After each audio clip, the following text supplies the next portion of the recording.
નીલકંઠ તમારો જય જય હો મારા વાલા તમારો જય જય હો મારા વાલા તમારો જય જય હો વર્ણિરાજ તમારો જય જય હો વર્ણિરાજ તમારો જય જય હો મારા વાલા તમારો જય જય હો મારા વાલા તમારો જય જય હો જય નીલકંઠ જય નીલકંઠ જય નીલકંઠ જય નીલકંઠ જય વર્ણિન્દ્ર જય વર્ણિન્દ્ર જય વર્ણિન્દ્ર જય વર્ણિન્દ્ર નીલકંઠ તમારો જય જય હો નીલકંઠ તમારો જય જય હો મારા વાલા તમારો જય જય હો મારા વાલા તમારો જય જય હો વર્ણિરાજ તમારો જય જય હો વર્ણિરાજ તમારો જય જય હો મારા વાલા તમારો જય જય હો મારા વાલા તમારો જય જય હો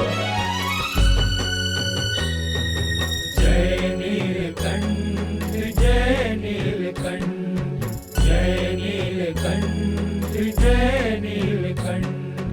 જય વર્ણિન્દ્ર જય વર્ણિન્દ્ર જય વર્ણિન્દ્ર જય વર્ણિન્દ્ર નીલકંઠ તમારો જય જય હો નીલકંઠ તમારો જય જય હો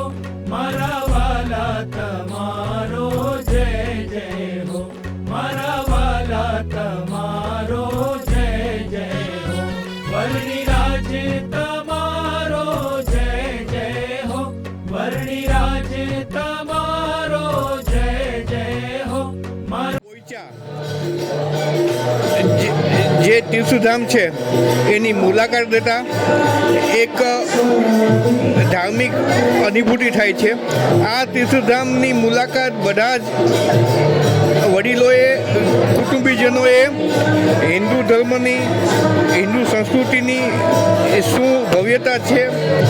એના શું ગુણો છે, આપણો શું વારસો છે એ આપણા બાળકોને બતાવવા માટે અને એને આસ્થા તરફ આપણે હિન્દુ ધર્મની અભિવૃદ્ધિ તરફ રાખવા માટે પોઈચા નીલકંઠ ધામની મુલાકાત જરૂર કરાવવી જોઈએ. બધા જ કુટુંબીજનો છે, જેટલા હિન્દુ કુટુંબીજનો છે એ બધાને મારી નમ્ર વિનંતી છે કે એના બાળકોને જીવનમાં ઓછામાં ઓછી એક વખત પોઈચા નીલકંઠ ધામ મુલાકાત કરાવે અને ભગવાન સ્વામિનારાયણના નીલકંઠ સ્વામીના દર્શન કરાવે. જય જય